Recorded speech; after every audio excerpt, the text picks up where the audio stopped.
Sit up po tayo dito na aking birds feeder. Ang ganda. May solar pa siya. So, ito yung wood. Wood. Wood feeder ko.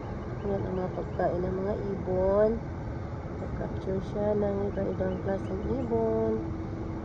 Yan. Pang-vlog na tayo. Yan pagkain ng mga ibon, guys. So, yan ang camera. Diyan mag-capture yung solar. Ang ganda.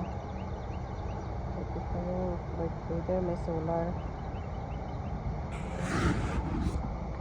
Nice pa yung settings kasi hindi siya nag-detect ng ibon. Yung basa. Yung wifi na na-enter ko. So, nice yun